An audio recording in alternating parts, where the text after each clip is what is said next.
I woke up to silence. No footsteps, no laughter, no nervous chatter of parents fussing over details. Only one thing waited on my nightstand, a letter in my sister's handwriting. "We're gone. Paris was calling louder than your wedding bells. Don't embarrass yourself by expecting us back. I told Mom and Dad it wasn't worth attending a marriage doomed to mediocrity." Her cruelty wasn't sharp, it was surgical. I could almost see her smile as she wrote it. She wanted me small, abandoned, humiliated. She thought I would break. She thought wrong. I grew up in her shadow. She was the golden daughter, the one my parents paraded in front of relatives. And I, the quieter one, learned early that silence wasn't weakness. Silence was storage. Every insult, every dismissal, I stored it. Still, when she held my hand as children, I believed she loved me. That's what made it sting deeper. Betrayal only hurts when it comes from someone you once trusted. But I didn't crumble when I read that letter. I folded it neatly and placed it in my purse, like evidence. Because I had something she didn't know. When I met him, my groom, he wasn't a man of wealth, or so everyone assumed. He wore plain shirts, drove his own car, lived like anyone else. My sister sneered at him every chance she got.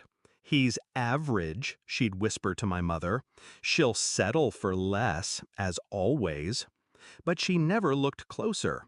She never saw the subtle marks of upbringing, his posture, his education, the quiet confidence that doesn't come cheap. I did. And I knew the truth long before she tried to erase me with a plane ticket to Paris. His family didn't just have money. They had empires. Old wealth, the kind that doesn't scream, it whispers. The kind that could buy the city she fled to, brick by brick. She thought she left me with nothing. She actually cleared the stage for me. The ceremony began. Cameras, lights, whispers filling the air. Not just a wedding, broadcasted live. A family this powerful doesn't hide their celebrations. As I walked down the aisle, my hand steady in his, I knew somewhere in Paris my sister's arrogance was cracking. And then it came. My phone buzzing again and again, like a wasp desperate to sting. Her name flashing across the screen. 10 calls, 20, 30. She was watching. She had to be. Maybe in a hotel room with our parents beside her, realizing too late what they had traded me for. I didn't answer. Silence can scream louder than words. The calls didn't stop after the ceremony. They grew frantic. Texts poured in. "Why didn't you tell me? I'm sorry. Pick up, please." I read every word, my lips curving into something that wasn't quite a smile. It was satisfaction. She thought she had orchestrated my downfall, but she only set the scene for her own irrelevance. And the best part? I didn't have to lift a single public finger. No shouting, no confrontation. I let the cameras, the opulence, the headlines do the work for me. My revenge wasn't a spectacle. It was an absence. Her absence. The world saw her missing. The world saw me radiant. And she saw both. Weeks passed before she returned. Paris hadn't been enough to drown her shame. She walked into our parents' house with forced cheer, but I noticed the crack in her voice. She asked to see me. I let her wait. When I finally stood before her, I said nothing at first. Silence again. The same silence I weaponized on my wedding day. Then I took her letter from my purse, the one she thought would shatter me.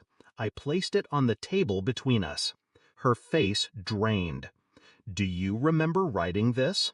I asked. Calm, even, deadly. She nodded. "I kept it," I said. "Not because it hurt me, but because one day I wanted you to see the exact moment you lost your power over me." Her eyes flicked away. She mumbled excuses, apologies, reaching for fragments of dignity. I let her speak. Let her twist. Let her bleed through words. Then I leaned closer. You didn't miss my wedding. You missed your chance to stand beside me. And that seat, it's gone forever. Revenge isn't loud. It doesn't need to be cruel. It just needs to be precise. I didn't ruin her life. I didn't expose her. I didn't drag her name through dirt. I simply lived, higher, brighter, untouchable. And every time she sees a photo of that day, every time she remembers the silence of her unanswered calls, she'll know I didn't need to destroy her. I just needed to leave her behind. Because sometimes the sharpest blade isn't rage, it's silence. And mine cut deeper than anything she imagined.